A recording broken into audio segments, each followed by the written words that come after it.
श्री सद्गुरु श्री ब्रह्मचैतन्य महाराज सद्गुरु लीलामृत अध्याय 11 समास 3 श्री सद्गुरु श्री ब्रह्मचैतन्य महाराजाय नमः. या उपरी श्री गुरुनाथ गोंदावले ग्रामीच राहत. श्वासविकार वाढला अत्यंत शक्ती क्षीण चाहली. परी असती ते विदेही देह संबंध तया नाही. वस्त्रापरी ठेविती पाही केव्हा दूर केव्हा जवळी याचे पहा प्रत्युत्तर. श्वास उठता आणि वार सकाळा वाटे भय फार. केव्हा काय होईल परी कोणी येता परस्थ. श्वास जाय विलया प्रत शांतपणे समाचार पुसत. आश्चर्य वाटे सकाळासी 4-2 दिवसावरी. वर बैसता घोड्यावरी घोडा दंगा करी भारी. उजळी जवळी कोणा येऊ न दे. समर्थ सेवा नाही घडली म्हणजे घोडा ही खिंकाळी. आम्हा मानवा भूल पडली सेवा सुख समजेना. असो श्वास समयासी दमवोन आणती वारुसी. कार्य समयी व्याधीसी कोण पुसे. जनासी मात्र उपदेशिती चंचल जाय विलया प्रती. निश्चळ ओळखोन धराचित्ती शाश्वत एक गुरुपद. कोण वेळ कैसी स्थिती येईल हे न कळे पुढती. यास्तव साधक हो शीघ्रगती. शंका निरसा प्रश्नोत्तरे कली वाढला दुर्धर. साधू न राहती देहे स्थिर. या कारणे श्री रघुवीर आपुलासा करावा. वरचे वरी कथिती ऐसे परी मायेने लाविले पिसे. आम्ही आळसी जैसे तैसे माय मात्र कळवळे. असो ऐसी देहस्थिती परी अखंड रामभक्ती. बहुताचा उद्धार करती रामनाम बोधोनी. भक्त कार्यात सोलापुरी एकदा गेली श्रींची स्वारी. परतो न येता माघारी दृष्टांत होय विठूचा. बडवे पुजारी कळी केली माझी महापूजा राहिली. भक्त तुम्ही महाबळी येवोन कलह तोडावा. कुर्डवाडीहून फिरले शीघ्र पंढरी साले. विठ्ठल चरण वंदिले देव भक्त महासखे. तव इकडे प्रकार घडला तंटा सरकारात गेला. त्यांनी समर्था लखोटा लिहिला तोही पावला त्याच वेळी. गृह कलह तोडावा तुम्ही आम्ही असो परधर्मी. साधू शिरोमणी येकामी न्याय कराल तो सत्य. श्रीहरीचा हुकूम झाला सरकाराचा लखोटा आला. मग आरंभिले कार्याला तंट्याचे मूळ शोधिले. देवाची वस्त्रे भूषणे याज संबंधी तंटा भांडणे. एकास एक घेतली म्हणे कलह थोर मातला. श्री गुरूंनी मोजदाद केली उभयताची समजूत घातली. महापूजा चालू केली सकळा आनंद वाटला. तेथे आणिक थोडे दिवस राहिले ते समयास. क्षेत्र महिमा सांगती विशेष ऐसा नामगजर नाही अन्यत्र. पुंडलिके उपकार केले वैकुंठीचे निधान आणिले. विटेवरी उभे ठेले भक्त कार्यार्थ रघुनाथ.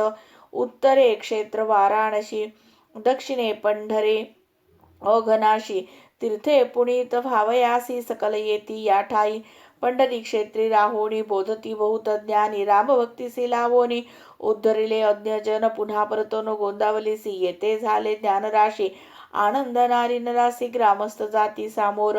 धन्य गोंदवलीचे जन नित्य घडे गुरुदर्शन. नाना व्याधीचे निरसन गुरुप्रसादे होतसे.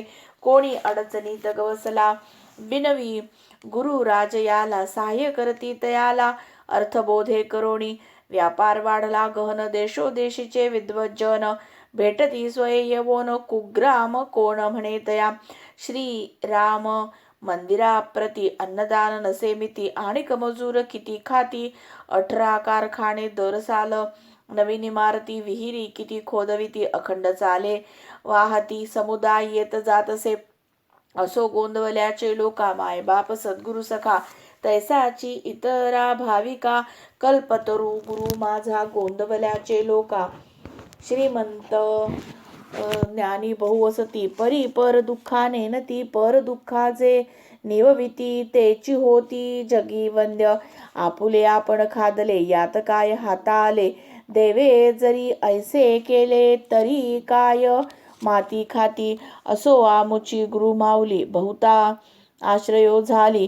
क्षेत्र केले गोंदावली वैकुंठ स्वये घालोन लंगोटी बहुताची राखिली पाठी. विश्वकुटुंबी होऊन शेवटी अलिप्तची राहिले.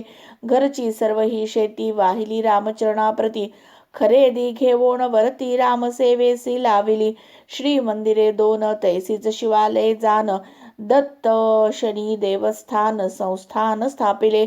पंचनेमोनी तयावरी व्यवस्था आखोणी दिली सारी.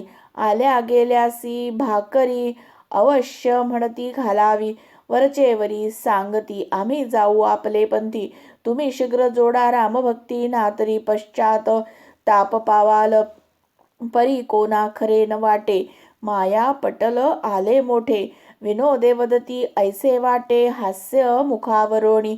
असो शके 1857 रामनवमी झाली प्राप्त. आज्ञापत्रे धाडोनी बहुत शिष्य समुदाय मेळविला. मार्गशीर्षी नित्यनेमी दर्शना गेलो होतो आम्ही. अगत्य पावे रामनवमी आज्ञा ऐसी झाली. पुढती वेळ कैसी येईल नैमिषवनी जाणे घडेल. भेटी होईल न होईल नवमी येण्या विसरू नये. काय मायेचा जिव्हाळा आता आठवला ते समयी. विनोद भासला माया मोहे. असो रामनवमीसी गेलो आम्ही. आज्ञा जय सीतेची दर्शना आम्हासी. अखेरचे जाहले श्रीराम नवरात्र अखंड चाले. नामसत्र समुदाय भरला सर्वत्र. उतराया ठाव मिळेना. चहुदेशीचे लोक येती. भाषा भेद चाली रीती. ध्येय एक गुरुमूर्ती गुरुबंधू एकवटले. शास्त्री वैदिकानी भट साहेब पंत कवी भाट. भीषगरत्ने कुणबी अफाट नरनारी किती जमले. ताशे चौघडे वाजती रामनामे भक्त गरजती. भजनी दिंड्या अभंग गाती उत्सव अपूर्व चालला. हरिदास करती कीर्तन कोणी वाचिती पुराण. कोणी अध्यात्म विवेचन करती प्रेम संवाद. सद्गुरु पूजा सकळ करती अपूप नैवेद्य दावती. चरण तीर्थ आदरे घेती अनन्य भक्तीने. कोणी सुवासी कोटने लावोन न्हानिले पंचामृताने.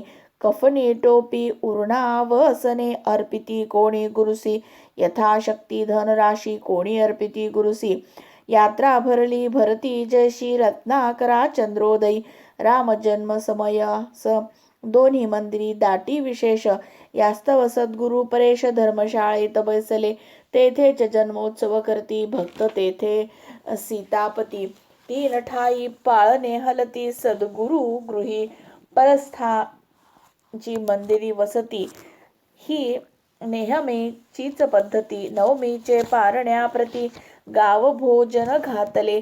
रात्रो निघाली मिरवणूक. शिबिके बैसले रघुनायक. श्रीसी रथी बैसवोनी देख. अत्यानंदे चालले सर्वांतरी उत्साह भरला. ऐसा महोत्साह झाला सद्गुरु राजा शोभला. अयोध्ये जैसा श्रीराम काही दिवसा उपराती. अप्पा बुवा श्रीसी वदती आम्ही जाऊ आता पुढती. दादा आज्ञा असावी. अप्पाने देह त्यागिला. संत जानती संत लीला. श्री गुरु निघाले पंढरीला. समुदाया समवेत. इति श्री सद्गुरु लीलामृते एकादशायांतर्गत तृतीय समास. श्री सद्गुरु चरणार्पण.